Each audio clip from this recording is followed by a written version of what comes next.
that transcended human experience, right? Either in the Platonic form of transcendence or in the Kantian form of transcendence, transcendence being the Ding an sich, right? The Ding an sich it transcends human perceptive abilities, right? There was always this notion of transcendence hidden in all of their philosophies, Nietzsche says. And Nietzsche's saying, I'm the first one to really say, no, I just want to present this philosophy as a wholly naturalistic philosophy, right? And consequently, we have no need to found a philosophy that aims to justify morality. It isn't about the justification of our moral grounds. It's not about that. What it is about is, and this is important, number 8, I myself have attempted an aesthetic justification. How is ugliness of the world possible? This is why I decided to spend my life doing what I do. Genocide research, mass extermination, terrorism, violence, orchestrated state-based violence against its population. Why? How is it possible? How? Not why is it possible. How do you do it? I myself have attempted an aesthetic justification. How is ugliness of the world possible? How do you do it? For me, this is seminal. How do you perform these acts without having to appeal to something transcendental?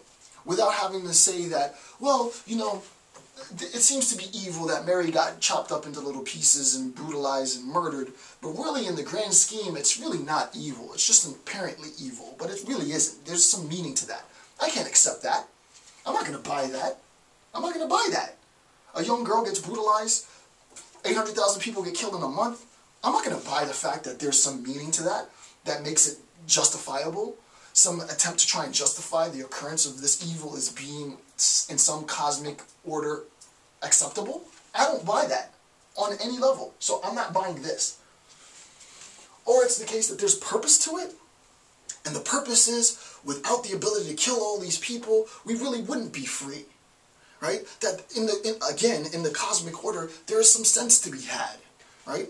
There's a purpose, and that purpose is, we need to go out and probably do whatever do-gooder acts in order to let the world know, listen, you know, don't utilize violence, you know, think rationally, and then one day we'll all sit around and bake marshmallows in some idealistic utopian. No, there's no, the purpose of evil as existence just to reinforce my freedom, I'd rather not be free. It's simple, right? If that's what it takes for me to be free, I'd rather not be free. Right? If my freedom comes as a consequence, this is some heavy crap. If my freedom comes as a consequence of little Mary getting chopped up, 800,000 people getting brutalized, people getting gassed to death, millions of people, 60 to 100 million people being starved to death, you know, genocides galore. If my freedom comes at that consequence, then the price of my freedom is too high. The price of your freedom is too high. It doesn't come as a consequence of that.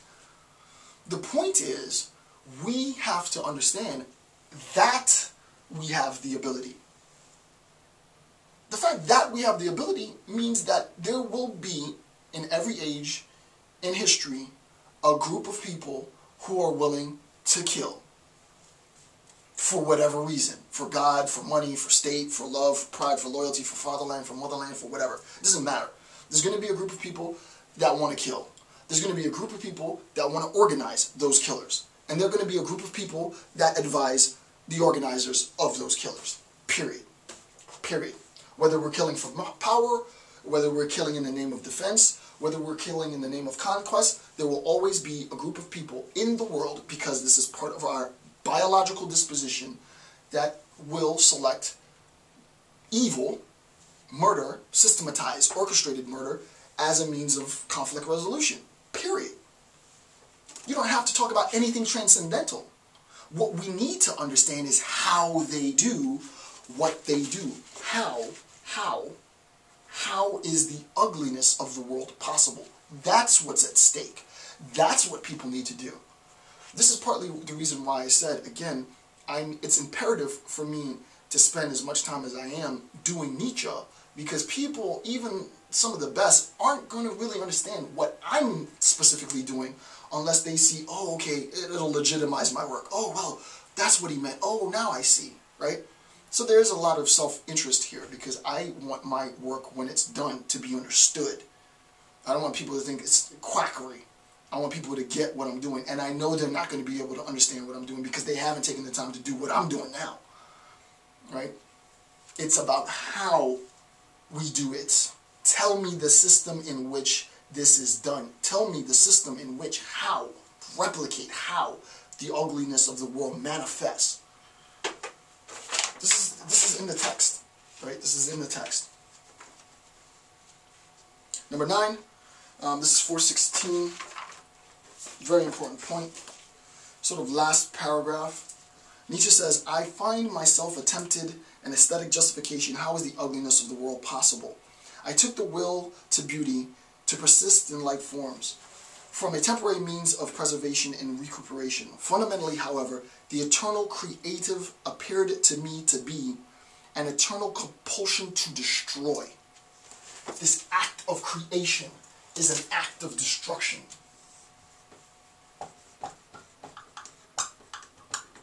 In theoretical terms, I'm destroying the inherited concepts, right? Nietzsche wouldn't want me to do necessarily. He might not approve of me sort of synthesizing his discourse with Fourier, with Cassette, but it's not up to him. There is a sense in which I have to destroy, I have to break off pieces of his systematic conceptual framework, break off pieces that I want for myself. I'm, in a sense, destroying the structure that he's built, and I expect people to do that with my work, right? The act of creation is itself an act of destruction. The eternal creative appeared to me to be an eternal compulsion to destroy, associated with pain.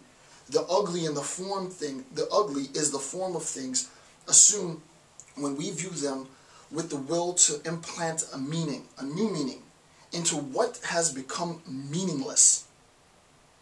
The accumulated force which compels the creator to consider all that he has created hitherto as unacceptable, ill-constituted, unworthy of being denied. Ugly.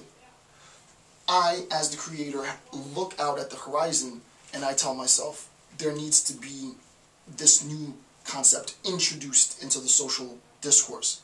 And that new concept is going to be a consequence of my ability to deconstruct and systematically destabilize other inherited concepts, restructure them with my own narrative to create something that is wholly new, but is also wholly borrowed.